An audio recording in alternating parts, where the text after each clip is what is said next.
Bismillahirrahmanirrahim. Faslun fi sholatil jumu'ati. Fasal menjelaskan tentang sholat Jumat. Wa syaraitu wujubil jum'ati sab'atu asya'a.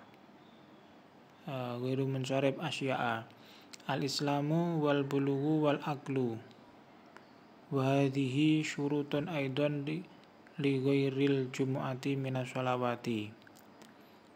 Syarat wajibnya Jumatan atau ketika perkara-perkara ini sudah berkumpul, maka hukumnya wajib melakukan Jumatan. Syarat wajibnya Jumatan yaitu ada 7. Yang pertama Islam, yang kedua baligh, yang ketiga berakal atau akalnya normal.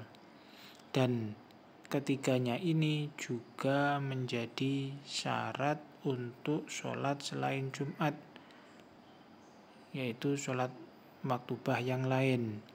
Itu syaratnya 3 ini.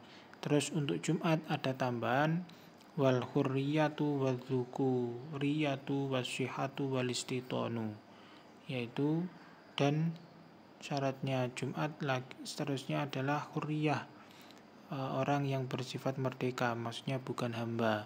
Dzukuriyah bersifat laki-laki, bukan khunsa, bukan mar'ah. Sihah atau sehat, badannya sehat. Dan istiton, bertempat tinggal,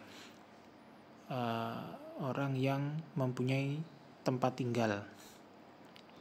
Fala tajibu al-jumu'atu ala kafirin asliyin wa sobiyin wa majnunin wa raqiqin wa untha wa maridin wa nahwihi wa musafirin. Karena syaratnya adalah 7 perkara yang sudah disebutkan, maka kalau tidak memenuhi syarat ya tidak wajib Jumatan. Contohnya ini tidak wajib Jumatan bagi kafir asli, orang kafir yang memang asli kafir. Ini kebalikan dari atau bertentangan dengan syarat Islam. Terus yang kedua, sobi ini juga tidak wajib Jumatan. Ini kebalikan dari al-bulugh. Majnun tidak wajib Jumatan, kebalikan dari wal aqlu. Raqiq tidak wajib Jumatan, kebalikan dari hurriyah. Untha tidak wajib Jumatan, bertentangan dengan syarat dzukuriyah. Maridin juga tidak wajib Jumatan karena bertentangan dengan syarat as-sihah.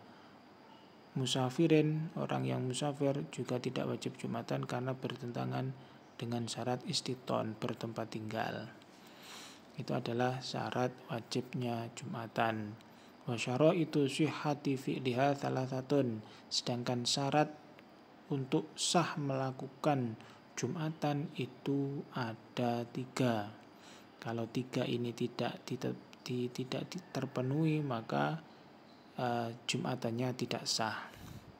Yang pertama, darul iqamati allati yastaudinuha al-adadu al-mujmi'una, adalah tempat menetap. Jadi Jumatan itu harus dilakukan di lokasi tempat menetapnya suatu kaum, entah itu masjid atau lapangan, yang penting berada dalam lingkup tempat tinggalnya suatu kaum, yaitu adalah tempat yang digunakan menetap jumlah yang berkumpul untuk melakukan Jumatan.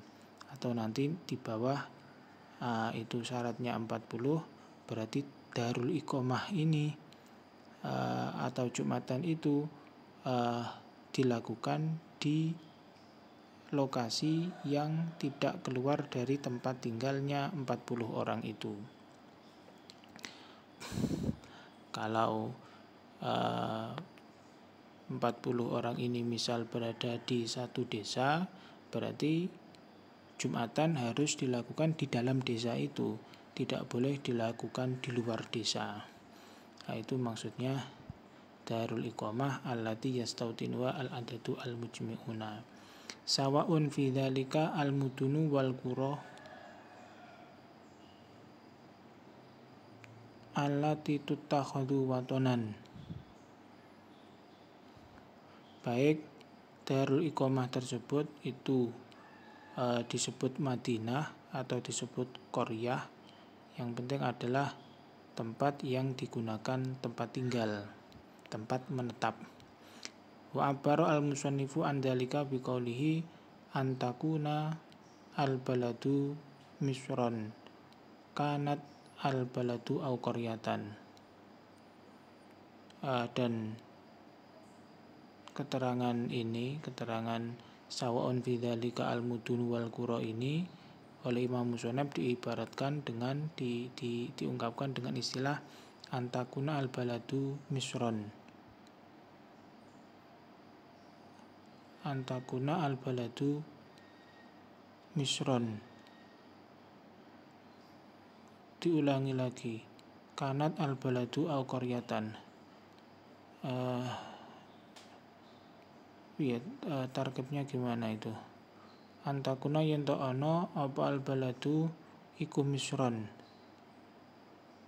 Kok diulangi lagi? Kanat al-baladu au qaryatan. Gimana itu tarkibnya? Silakan dibantu. Maksudnya adalah baik tempat tinggalnya itu disebut balad atau misron atau qaryah. Balad atau tempat jumatan itu disebut misron, disebut balad atau disebut qaryah, itu bebas sama saja, yang penting darul iqamah tadi, tempat berkumpulnya jumlah orang yang sah melakukan jumatan. Kalau di sini disebutkan 40 orang tersebut. Namanya terserah apa itu, entah itu Mesir, entah itu balad atau qaryah, sama saja. Wallahu a'lam.